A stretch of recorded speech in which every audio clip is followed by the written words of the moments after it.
በዚህኛው ፕሮግራማችን ክፍል ደግሞ ቼልሲ ከአያክስ ከሚያደርጉት የአውሮፓ ቻምፒየንስ ሊግ ጨዋታ አስቀድሞ የተለያዩ የቅድመ ጨዋታ ዳሰሳ ነጥቦችን የምናነሳ ይሆናል። አያክስ በውድድር ዓመቱ ጥሩ ጊዜን እያሳለፈ አይደለም የሚገኘው። በአውሮፓ ቻምፒየንስ ሊግ የደረጃ ሰንጠረዥም ከግርጌ የተቀመጠ ቡድን ሆኗል። ምናልባትም በዚህ ደረጃ ላይ ይቀመጣል ብለን በፍጹም የማንጠብቀው ቡድን ነው አሁን በዚህ ደረጃ ላይ እየማቀቀ የሚገኘው። ከሱ በላይ የተለያዩ ክለቦች አሉ፣ እነ አትሌቲክ ቢልባኦ፣ እነ ቤኔፊካ፣ እነ ካይራት አልማቲ። አያክስ ግን በሁለት ጨዋታዎች 6 የግብ ዕዳ አስመዝግቦ ምንም ነጥብ ሳያገኝ ከደረጃ ሰንጠረዡ ግርጌ ላይ ተቀምጧል። ከዚህ ባለፈ ደግሞ የሚገጥሙት ከባዱን ቼልሲ መሆኑን የበለጠ ጨዋታውን ከባድ ያደርገዋል። በአንጻሩ ደግሞ ቼልሲ እስካሁን ድረስ በአውሮፓ ቻምፒየንስ ሊጉ አንድ ጨዋታ አሸንፎ አንድ ጨዋታ ተሸንፏል። አሁን ጥሩ ስነ ልቦና ላይ ነው የሚገኙት። ይህንን ጨዋታ እንዴት ባለ መንገድ ይወጣሉ?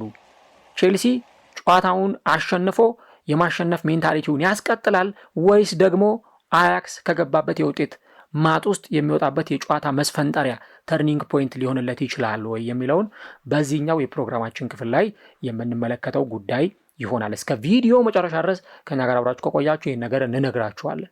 ሰላም ተነስተልን። የተወደዳችሁና የተከበራችሁ ውድ የቻናላችን ተከታታዮች እንዴት ናችሁልን? እግዚአብሔር ይመስገን እኔ በጣም ደህና ነኝ። የምትገኙት አራዳ ሜዳ ኦፊሻል ዩቲዩብ ገጻችን ላይ ነው። ለቻናሉ አዲስ ከሆናችሁ የዩቲዩብ ገጹን ሰብስክራይብ በማድረግና የደውል ምልክቷን በመጫን የቻናላችን ቤተሰቦች እንድትሆኑ በአክብሮት እንጋብዛለን። ብዙ ተከታታዮቻችን ቪዲዮዎቻችንን የምትከታተሉት ሰብስክራይብ ሳታደርጉ ነው። ስለዚህ ሰብስክራይብ ካላደረጋችሁ አሁኑኑ ሰብስክራይብ አድርጋችሁ ደውል ምልክቷን በመጫን ቤተሰብ ሁኑ።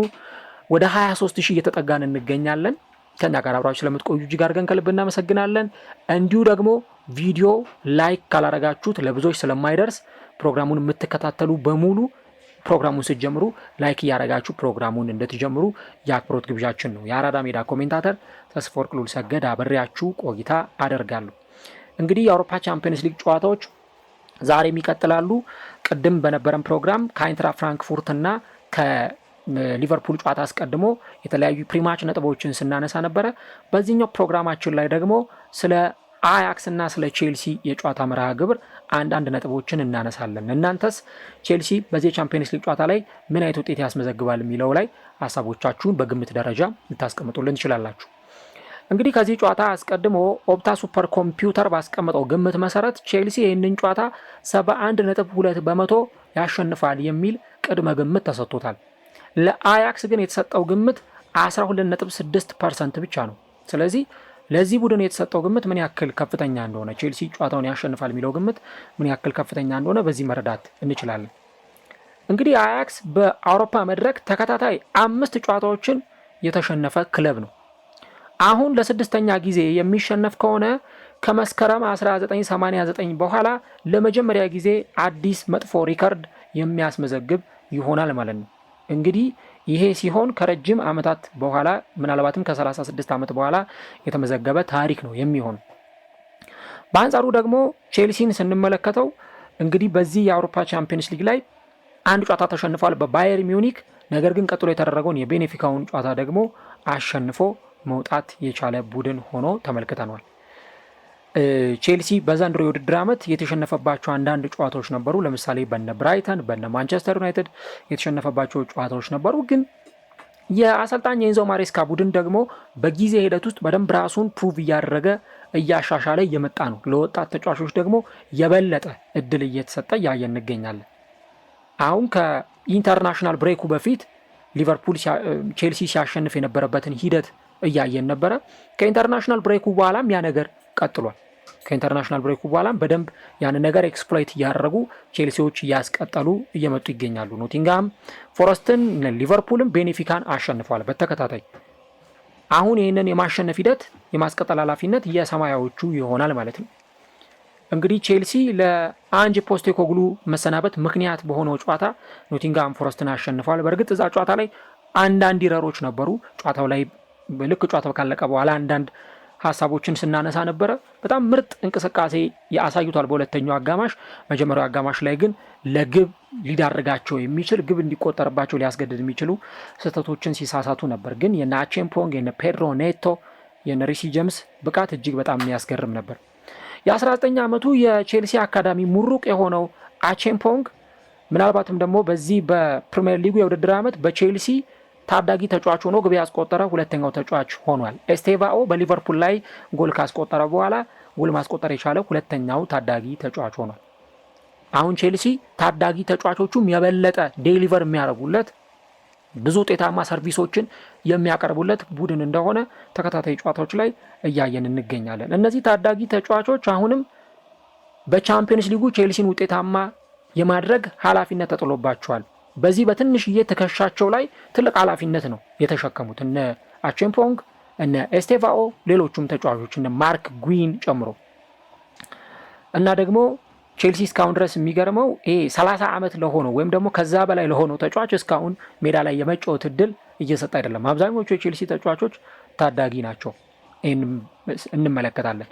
እስካሁን ድረስ ደግሞ በእንደዚህ አይነት ታሪክ ያየናቸው ሁለት ቡድኖችን ነው 30 ዓመትና ከዛ በላይ የሆኑ ተጫዋቾችን ሜዳ ላይ ሳያሰልፉ ረጅም ጨዋታዎችን የቆዩ ሊቨርፑል በ2002-2003 የውድድር ዘመን፣ ቶተንሃም ስፐርስ ደግሞ በ2016-17 የውድድር ዘመን 6 ጨዋታዎች ላይ ይህንን ነገር ሲያደርጉ ተመልክተናል። አሁን ደግሞ ቼልሲም ቢሆን እስካሁን ድረስ 30 እና ከዛ በላይ እድሜ ያላቸውን ተጫዋቾች ሜዳ ላይ ፐርፎርም እንዲያደረጉ ወይም ደግሞ እንዲጫወቱ እድል እየሰጠ አይደለም። ቼልሲ በባየር ሚዩኒክ 3-1 በሆነ ውጤት ቢሸነፍም ነገር ግን ደግሞ ቤኔፊካን በጣም ጥሩ በሆነ ፎርም አሸንፎ መውጣት ችሏል። እዛ ጨዋታ ላይ የነበራቸው ፐርፎርማንስ ጥሩ የሚባል ነበር። ምንም እንኳን ቤኔፊካ አሰልጣኙ ጆዜ ሞሪኖ ጨዋታው ካለቀ በኋላ እኛ ውጤት ማግኘት ይጠበቅብን ነበር የሚል ሀሳብ ቢሰጡ፣ ነገር ግን ደግሞ በዚህ በአውሮፓ ቻምፒየንስ ሊግ ጨዋታ ቼልሲ እስካሁን ድረስ በቻምፒየንስ ሊጉ መድረክ በባለፉት ካከናወናቸው 12 ጨዋታዎች የተሸነፈው በሁለቱ ብቻ ነው ማለት ነው። 9ኙን አሸንፏል፣ በአንዱ አቻ ወጥቷል፣ 2ቱ ላይ ደግሞ ተሸንፏል።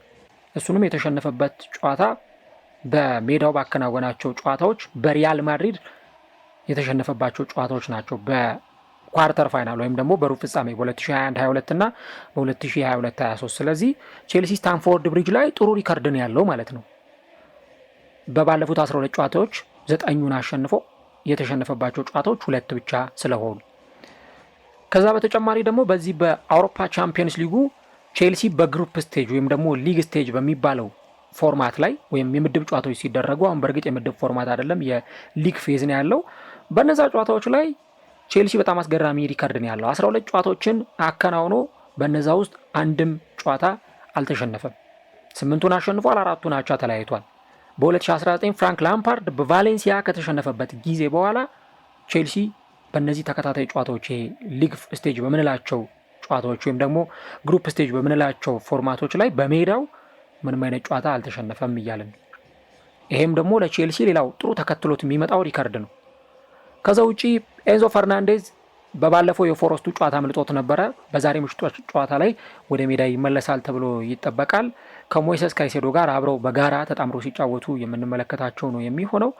በዚህ በቻምፒየንስ ሊጉ ጨዋታ ላይ በጣም በሚያስገርም ሁኔታ በርካታ ታክሎችን የሚወርዱ ተጫዋቾች ናቸው። ሞይሰስ ካይሴዶ አሁን የቼልሲ የመሃል ሜዳ አስገራሚው ተጫዋች እና ደግሞ የልብ ምት ሆኖ እየተመለከት ነው እንገኛለን። ሞይሰስ ካይሴዶ 9 ታክሎችን በዚህ በአውሮፓ ቻምፒየንስ ሊግ 2 ጨዋታዎች በቤኔፊካው እና እንዲሁ ደግሞ በባየር ሚኒኩ ጨዋታዎች ላይ አስመዝግቧል። የሚበለጠው በአይንትራ ፍራንክፉርቱ ናትናኤል ብራውን 11 ታክሎችን በወረደውና በኮፐንሃገኑ ተጫዋች ሉካስ ሌርጋር 10 ታክሎችን በወረደው ተጫዋች ብቻ ነው። ስለዚህ ሞይሰስ ካይሴዶ አሁንም በዚህ ጨዋታ ላይ ለቼልሲ ቁልፍ ተጫዋች ሆኖ ሲቀርብ ልንመለከተው እንችላለን። ኮል ፓልመር አሁንም ከጨዋታው ውጪ ነው። ከዛ በተጨማሪ ደግሞ እንደዚሁ ደግሞ እዚህ ጨዋታ ላይ አለመኖሩ አሁንም ለነ ኤስቴቫኦ የበለጠ እድል የሚሰጥበት እድል በጣም ሰፊ ነው የሚሆነው። ከዛ ውጪ ዦአው ፔድሮ በዚህ ጨዋታ ላይ አይኖርም፣ ምክንያቱም በቤኔፊካው ጨዋታ ላይ በቀይ ካርድ ከሜዳ ወጥቷል። ስለዚህ ይሄ ተጫዋች ዛሬ በቼልሲ መለያ የማንመለከተው ነው የሚሆነው። ስለዚህ ቀጣይ በሚኖሩት ጨዋታዎች ላይ ደግሞ በተለይ በዛሬው ጨዋታ ላይ ቼልሲ ሌላ የፊት መስመር ተጫዋች ደግሞ ለመጠቀም ይገደዳል። ያው ነሊያም ዴላፕ የሉም፣ ጉዳት ላይ ነው። ኮል ፓልመር ጉዳት ላይ ነው። ዦአው ፔድሮ የለም። ስለዚህ ለማርክ ጉዊ የበለጠ እድል ሲሰጡ አሰልጣኝ ኤንዞ ማሬስካን ልንመለከት እንችላለን። ቼልሲ እንግዲህ በዚህ በአውሮፓ ቻምፒየንስ ሊጉ ቅድም እንዳልኩት አንድ ጨዋታ አሸንፎ ነው ወደ ቀጣዩ ጨዋታ ደግሞ የሚመጣው። ጨዋታው ላይ ምን አይነት ውጤት ይመዘገባል የሚለው በራሱ በጣም አጓጊ ጉዳይ ነው። ግን ስለ አያክስም ደግሞ ማውራት በጣም አስፈላጊ ይመስለኛል። አያክስ እንደምታውቁት በጣም ታሪካዊ ቡድን ነው። በሆላንድ ኤርዲቪዜ ውጤታማነቱ በጣም የሚያስገርም ይሄ በተደጋጋሚ ጊዜ ኤርዲቪዚዮን የሚያሸንፍ ቻምፒየንስ ሊግ የማሸነፍ ታሪክ ያለው ቡድን ነው። አሁን ግን ቡድኑ እንደምታስቡት አይደለም። በጣም አያክስ ወርዷል። ያውም መውረድ የጀመረው አሁን አይደለም፣ ቆይቷል። ኤሪክ ቴን ሃግ በነበሩበት ጊዜ ስለ ምርጥ ፐርፎርማንሳቸው ሜዳ ላይ ስላላቸው ኮንሲስተንሲ በተደጋጋሚ ጊዜ ይነሳ ነበር። አሁን አያክስን ማን ነው ማዳን የሚችለው? እንግዲህ አያክስ ተከታታይ ጨዋታዎች ላይ ከባባድ የሆኑ ሽንፈቶች የገጠሙት ነው። በቻምፒየንስ ሊጉ በማርሴይ 4-0 ተሸነፉ። ከስፓርታ ሮተርዳሃም ጋር በ8ኛው ሳምንት የኤርዲቪዜ ጨዋታ ነጥብ ጣሉ። 3-3 ጨዋታቸውን አጠናቀቁ። ከዛ ባለፈው የሳምንቱ መጨረሻ ደግሞ በኤዜድ አልካማር በሜዳቸው 2-0 ተሸነፉ ማለት ነው። አሁን ይሄ ቡድን የማይሆን አጣብቂኝ ውስጥ ነው የሚገኙ። ቅድም እንዳልኩት በቻምፒየንስ ሊጉ የደረጃ ሰንጠረዥ እነ ፓፎስን አሊያ እነ ካይራት አልማቲን ነው የምንጠብቀው። በደረጃ ሰንጠረዡ ግርጌ ላይ ይቀመጣሉ ብለን የምንጠብቃቸው እነዚህ ቡድኖች ናቸው። ግን አያክስ ደግሞ አሁን 36ኛ ደረጃ ላይ ተቀምጦ ነው ያሉ። ስለዚህ በዚህ በአውሮፓ ቻምፒየንስ ሊጉ ላይ የቡድኑ አሰልጣኝ ጆን ሃይቲንጋ እንዴት አድርጎ ይህንን ቡድን ማስተካከል ይችላል የሚለው በራሱ በጣም የሚያጠያይቅ ጉዳይ ነው እና በእነዚህ ጨዋታዎች ላይም እየተመለከትን እንዳለ ነው ቡድኑ በተከታታይ የጨዋታ መርሃ ግብሮች ላይ እየተሸነፈ መሆኑን ተከትሎ ውጤቱ ለአያክስ ለቀድሞ ውጤታማ ቡድን የሚታሰብና የሚጠበቅ አይደለም። በዚህ በሄቲንጋም በኩል ጥሩ ሪከርድ አይደለም እየተመዘገበ የሚገኝ። 3 ተከታታይ የአውሮፓ ቻምፒየንስ ሊግን የተሸነፈ የአያክስ አሰልጣኝ እንግዲህ የለም እስካሁን ድረስ ባለው ሁኔታ። አሁን ሃይቲንጋ ዛሬ የሚሸነፍ ከሆነ 3ኛ ተከታታይ የአውሮፓ ቻምፒየንስ ሊግ ጨዋታ በመሸነፍ ይህንን መጥፎ ሪከርድ የሚያስመዘግብ ይሆናል ማለት ነው። በማርሴይ ጨዋታ ላይ ቅድም እንደነገርኳችሁ በጣም ዘግናኝ የሆነ ሽንፈት ነው የተሸነፉት። በ17 ዓመት ከ214 ቀኑ ደግሞ አንድ ጆርቲ ማኩዮ የተባለ ተጫዋች ሜዳ ላይ ተሰልፈው ተጫውቷል። አያክስን በታዳጊ ዕድሜ የወከለ ሁለተኛው ተጫዋች እንደሆነም ጭምር ነው በዚህ የአውሮፓ ቻምፒየንስ ሊግ ውድድር ላይ የተመለከትነው እና ደግሞ 52ኛው ታዳጊ ተጫዋች ሆኖ በዚህ ቡድን ውስጥ ተመልክተናል ማለት ነው። ስለዚህ ለአያክስ ምን አይነት ፐርፎርማንስ ያሳያል? ቅድም እንዳልኩት ይህንን ታዳጊ ተጫዋች ሲያሰልፉ በየትኛውም ክለብ ውስጥ ታዳጊ ተጫዋች ሆኖ ቻምፒየንስ ሊግ ላይ እየተሰለፈ 52ኛው ተጫዋች አድርጎታል። ግን ደግሞ ክለቡ ውጤት እየቀናው አይደለም ያለው። ሁለቱ ቡድኖች በዚህ በአውሮፓ መድረክ ሲገናኙ አሁን ለሶስተኛ ጊዜ ነው የሚገናኙት። ከዚህ ቀደም በ2019-20 በግሩፕ ስቴጅ ላይ ተገናኝተው ነበረ። ቼልሲ ወደ አምስተርዳም አቅንቶ ጨዋታውን 1-0 አሸነፈ። ከዛ ደግሞ ስታንፎርድ ብሪጅ ላይ በተመለሱበት ጨዋታ 4-4 በሆነ ውጤት ጨዋታው ተጠናቋል ማለት ነው። እንደምታስታውሱት ቼልሲ በዛ ጨዋታ ላይ 4-1 እየተመራ ነበር የነበረው። ቼልሲ እንግዲህ በዛ ጨዋታ ላይ ታሚ አብርሃም እና እንዲሁ ደግሞ ኬፓ አሪዛባልሃ ራሳቸው ላይ ባስቆጠሩትም ጎል እየተመራ ነበረ። በኋላ ላይ ግን የነ ዴሊ ብሊንድ በቀይ ካርድ መውጣት እንዲሁ ደግሞ የዡዌል ቤልትማን በቀይ ካርድ መውጣት ቼልሲ ከኋላ ተነስቶ ጨዋታውን እንዲያሸንፍ አድርጎታል ማለት ነው። እዛ ጨዋታ ላይ ቼልሲ ኤክስፔክትድ ጎሉ 4.97 ነበር ብሏል። እንግዲህ ወብታ ይዞት የወጣው መረጃ የሚያሳየው 23 ሙከራዎችን ሞክሮ 9 ኢላማቸውን የጠበቁ ነበሩ። 54 በመቶ ኳስ ተቆጣጥሯል የዛን ጊዜ። በአንጻሩ ደግሞ አያክስ 0.98 ኤክስፔክትድ ጎል ነበረው ያኔ።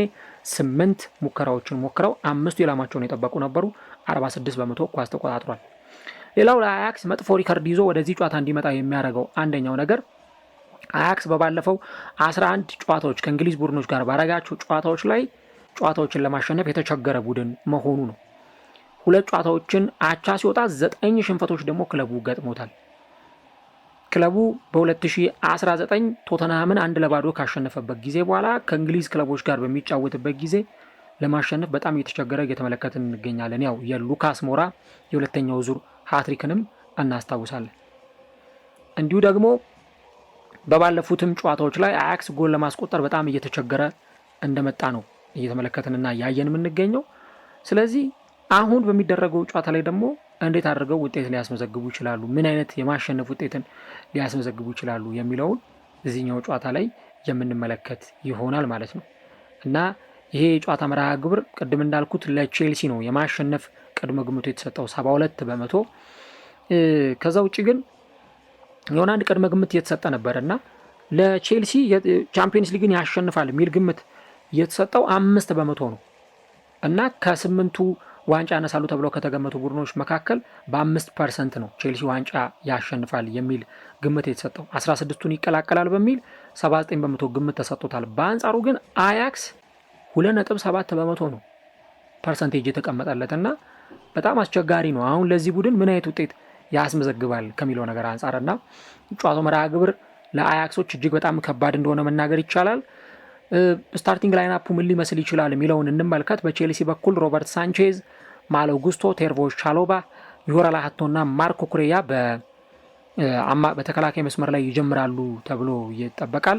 ሮሜዮ ላቪያ፣ ሞይሰስ ካይሴዶ የአማካይ መስመሩን ይመሩታል። ያው ኤንዞ ፈርናንዴስ ከጉዳት ስለመጣ ቀጥታ ሪስክ ላይ ወስዱ ይችላሉ።